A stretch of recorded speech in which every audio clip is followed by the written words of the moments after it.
अस्सलाम वालेकुम या नबी अल्लाह, अस्सलाम वालेकुम हुज्जतुल्लाह। इस वक्त मस्जिद नबवी में हैं और जनाब रसूल खुदा सल्लल्लाहु अलैहि वसल्लम के सामने कब्र दिखाई दे रही है। बीच में ये सुतून जो दिखाई दे रहा है, खम्बा, ये सामने जो देख सकते हैं आप, ये खम्बा, इसे सुतून तौबा कहा जाता है इसको। और ये सामने जनाब रसूल खुदा का घर है, इसी के अंदर जो है पैगम्बर आज़म की कब्र है और पीछे मकाम बिलाल है। और इसे मकाम जहाँ नमाज सब पढ़े हैं, इसको जन्नतुल मुअल्ला कहा जाता है।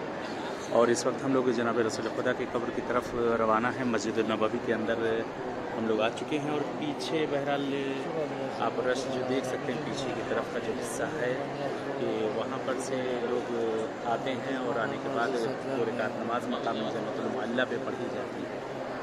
और इस वक्त मस्जिद नबवी में हम लोग पहुँच चुके हैं। पैगम्बर आज़म की कब्र के सामने से गुजर रहे हैं जनाब रसूल खुदा की कब्र के पास से। इंशाल्लाह आप सबकी तरफ से यहाँ नायब ज़ियारत है, सब जगह पर आप सबको भी इंशाल्लाह आना नसीब करें। सब जगहों पे तौफीक दे खुदा बंदे आलम, आप सबको उनका कमरा और जगहों पे आना नसीब करें इंशाल्लाह। दुआ में याद रखिएगा उनकी दुआ में। बहरहाल इसके आगे ज़्यादा मैं बोल नहीं सकते, बहरहाल इंशाल्लाह ज़रूर दुआ में आप लोगों के लिए दे सकते हैं। और ये देख रहे हैं वो लोग बैठे हुए हैं सामने, ये लोग के बगल जो मुतव्वल बोली जाती है। मस्जिद की हिस्सा ऊपर का देख सकते हैं आप, पूरा मस्जिद।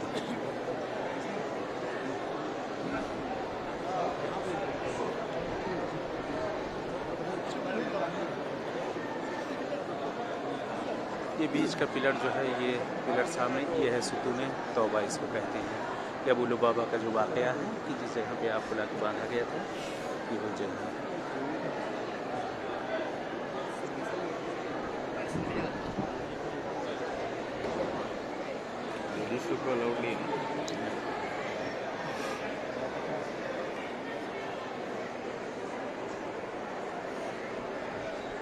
ये जो पहला आप देख सकते हैं ग्रीन बोर्ड नज़र आ रहा है, ये जनाब रसूल खुदा की कब्र है। जो पहला ग्रीन बोर्ड नज़र आ रहा है, और उसके बाद दो ग्रीन बोर्ड जो नज़र आ रहे हैं वो दोनों खलीफा की कब्रें हैं।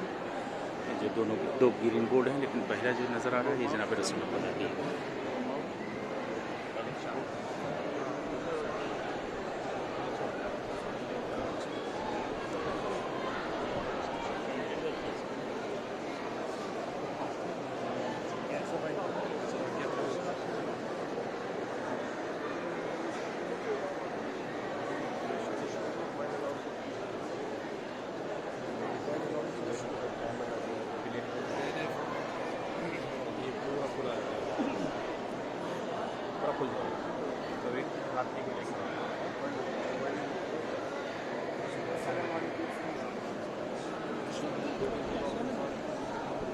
सामने जनाब रसूल खुदा सल्लल्लाहु अलैहि वसल्लम की कब्र है, ये हुजूर की कब्र में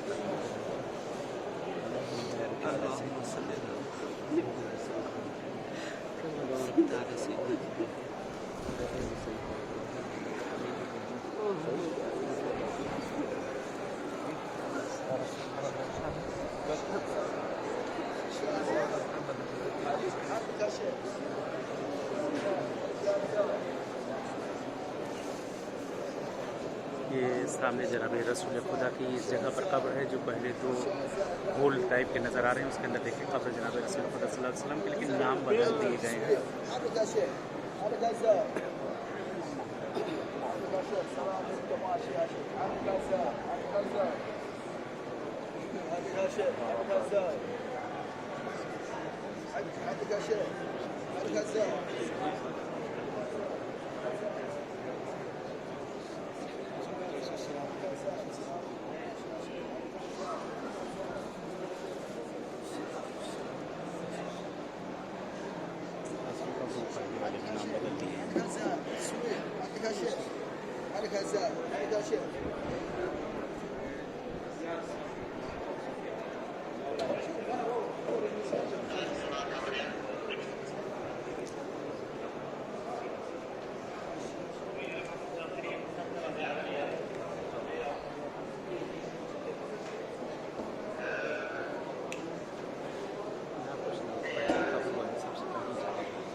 नहीं,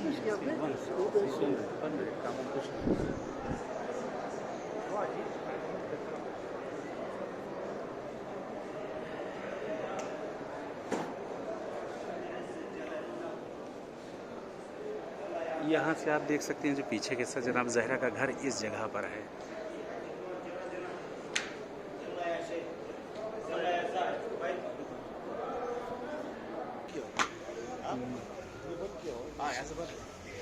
ऐसी भी जाने नहीं मिलता था आने को मौलाना साहब बोले